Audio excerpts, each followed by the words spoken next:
Hi everyone, Janey here. Welcome back to my garden. It is only 8 o'clock this morning and it's already been a crazy morning per usual. And it's been crazy because of this guy. Of course, why not? He's all tired now because I wore him out and I threw the ball for like 30 minutes. You know that saying that your dog ate your homework? My dog ate my homework. Well, this dog ate Sadie's homework this morning. I shouldn't laugh. It's really sad. She was very, very upset. So I don't know. She had it in her hands or something like that, and he managed to get it. And so half of her homework is in his tummy, and the other half is going to school to show her teacher that the dog literally did eat her homework. So anyway, like I said, crazy morning. So Jason is taking the girls to school. He should be back soon. He and I are getting a ton of planting done today, hopefully. Hopefully you all saw, he planted his magnolia tree, his little gem magnolia tree in the front center island yesterday, and it looks so good. It looks so very good. That is a little gem magnolia, so that's an evergreen. It's going to be just so beautiful up there. And I have to say, every new tree we plant, the property is looking better and better. Trees really do make such a huge difference, but I'm really happy that I waited a year living in this property for a year, because had I planted trees a year ago, they would have been in completely different places. So I'm really glad that I waited a year just so that I could see how I use the property.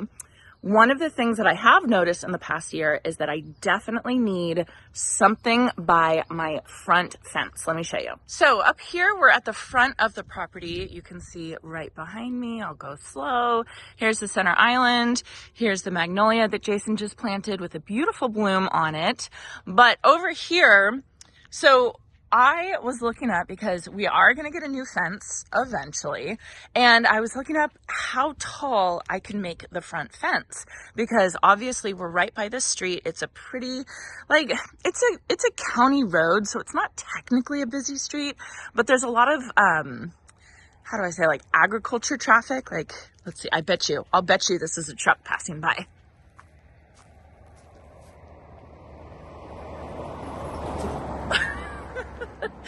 I made my point. There's a bunch of agriculture traffic.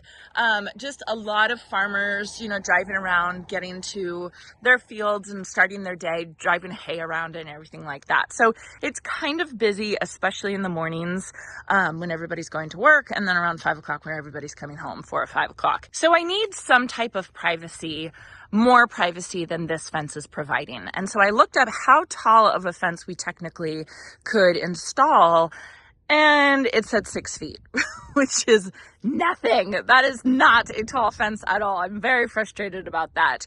So immediately I thought, okay, well, I have to have some type of green screen just to block it off. So I have been looking for the past year at what type of green screen I can use to kind of block off the street, give us a little bit more privacy, a little bit quiet the noise a little bit. And I had trouble finding something that I liked. So some of the common options around here, one of them is oleander. A lot of people use oleander. Of course, I didn't want to use oleander because it's poisonous. It's poisonous to dogs, and this dog chews on wood. And so I didn't want to plant oleander, even though I think it's so pretty. And then another option is red tip Photonia. And that one's really pretty. I think that one's a really, really good hedge. I don't like the red color of that. I think it fits really well in some gardens. In this garden, I just think that it would kind of stand out like a sore thumb. The new growth is this beautiful, beautiful red, but when I say it's a bright red, it's a bright red, and it's a bright red for a long time here where I live. So I didn't want to use red tip Photonia either. And there's a couple other options, a couple other things that would work well, but none of them really got me excited. I wasn't really into any of the options, the normal options that are grown around here and that the garden centers recommend.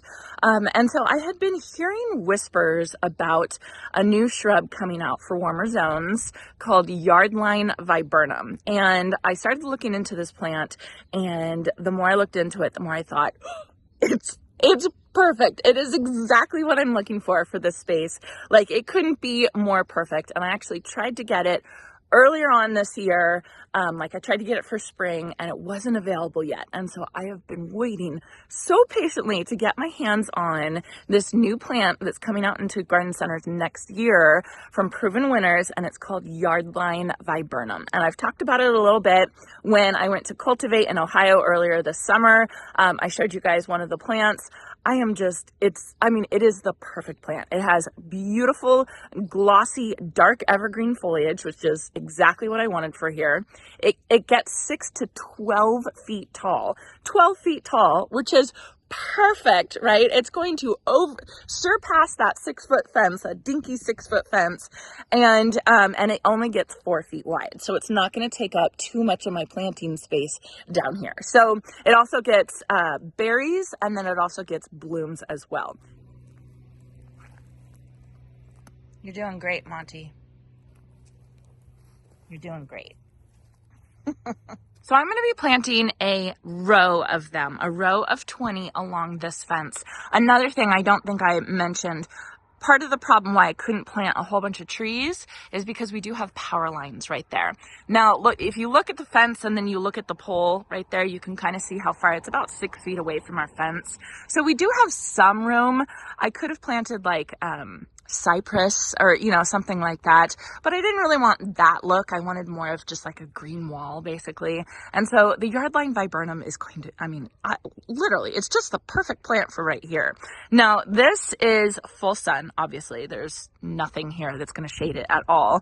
And the Yardline can take part shade to full sun. So if you have an area like I have that you're trying to make a hedge for, but some of it is in a little bit more shade, like as this weeping willow grows up, it's going to cast a little bit more shade.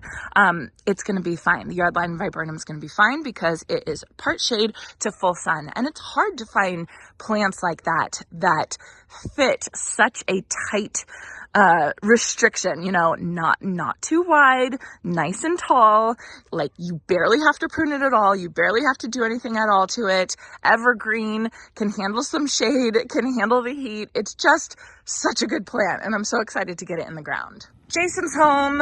Okay, let's go see if Sadie calmed down on the car ride to school. Hey. How'd it go? It was okay. She calmed down. She calmed down. Thing. She was crying. She was really upset. She was so frustrated. She spent so much time on that thing. I know.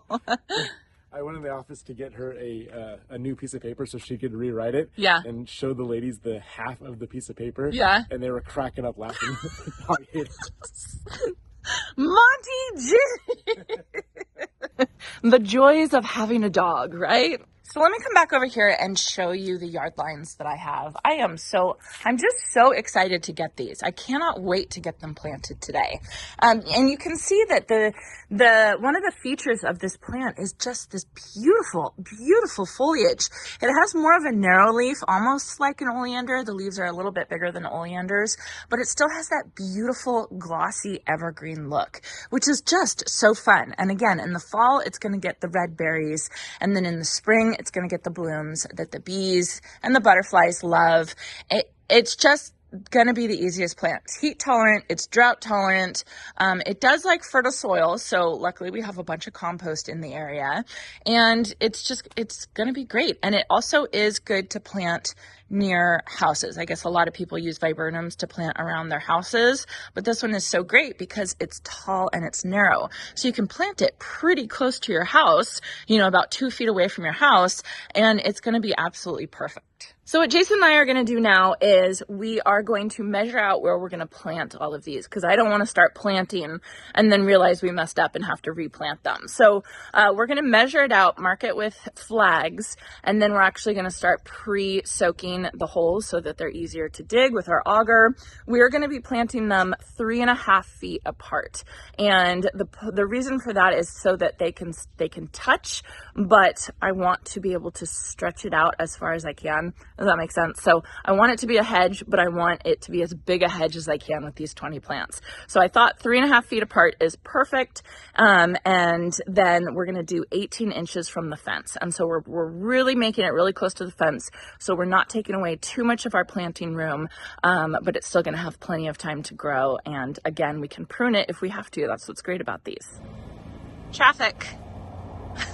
Okay, so we have got the flags all laid out. They're 3.5 feet apart, right? Yes, that's right. 3.5 feet. But what's the problem? They end up like in weird spots, like behind plants and stuff like that. So we have to kind of adjust where they're at right now. Yeah, so you started, let's see, we started off of... Start off of that post at the end of where that gate slides. So we started it based off of the gate. The gate slides open to right here. We will be replacing our gate, like we will be replacing our fence, but not anytime soon. Not anytime soon. So we got to work with what we got. So we just started it here and then started measuring out 3.5 feet. So they just ended up in weird spots. Like this one is right, there's a concrete footing at the end of that post there. And so we can't really plant right there. Yeah. We just need to take everything and just shift it one direction or the other so that the holes end up going in logical spots. Yeah. That's all. We need to paint these things. Yeah, those look kind of... They look silly being yellow. Yeah, a little bit. We need to paint them black. Okay, so we just are going to have to kind of figure out how we're going to make it go. So, I don't know, maybe start further to the gate over here. If everything shifts to the right, I think it'll help. Like by a foot? Or 2 feet? Like a half the distance. Like instead of like 42 inches, like 21 inches, everything shifts that way. Okay. All right, let's do it. I think that's the plan. Okay.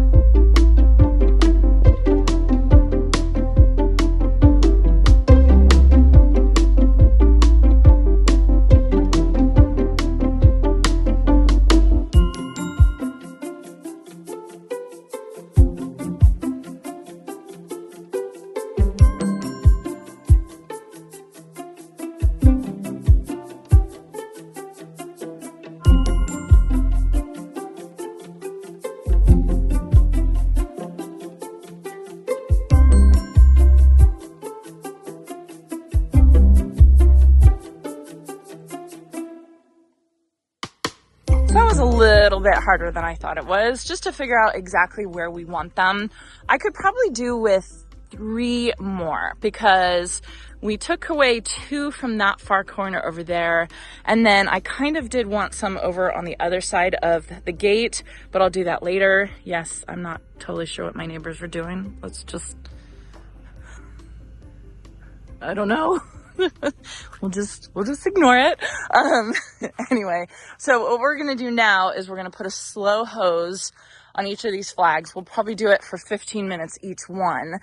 That will make it a lot easier for us to dig in. This whole area has been amended with compost, so I'm not too worried about it, but just with Jason's experience yesterday, it'll probably be easier if we just pre-soak, right? So are you setting a timer on your phone? Yeah. Okay, and then we'll just come out every 15 minutes and switch it. Move it down. So we'll be back in a couple hours.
The sun is setting and we are done. And I have to say, it looks incredible.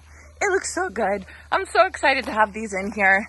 So it took, well, we waited, we came and we pre-soaked all the holes, and I honestly don't think it was necessary because the soil was literally like butter. It was so beautiful to plant in.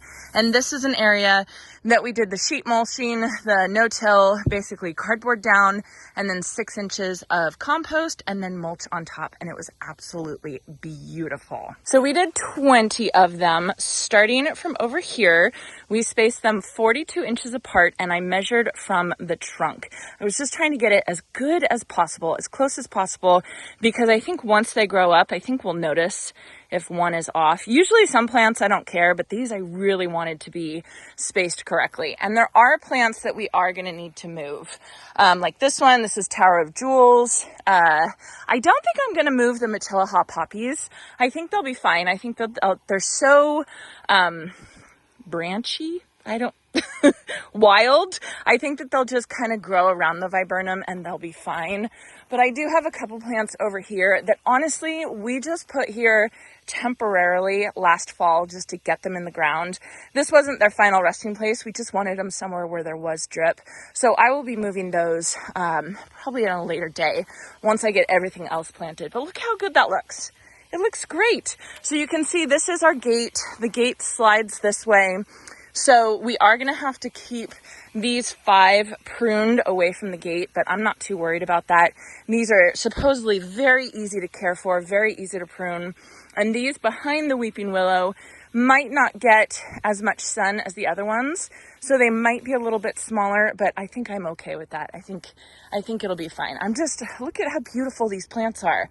I'm just really excited for them to start growing. So let me show you a more backed up look. So this whole area is going to be covered with 12 feet of viburnums.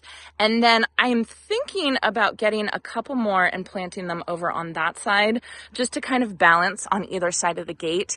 There's a couple other things I might have wanted to plant there because the neighbor does have this big tree and the viburnums will run into that tree.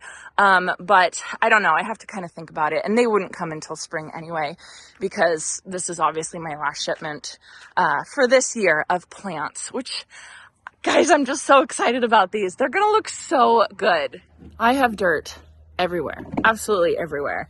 So I cannot believe we finished. Jason had to leave halfway through because he had to pick the girls up from school, take them to violin, and take them to soccer practice. So it was one of those busy school activity days. So I was alone for probably about the last 12, but I got it done. I made a complete mess, but I got it done just in time for the sun to set. So we're going to go inside. You have something to say? Yeah. How did you do that? That was amazing. You got so much done. Did you think you were going to come home and have to do all of it? I thought you would have half done maybe. Yeah. Yeah, that's incredible. Oh, so you can make dinner tonight. Yeah. I hope you all enjoyed this, and I hope you all have a chance to get in your garden today.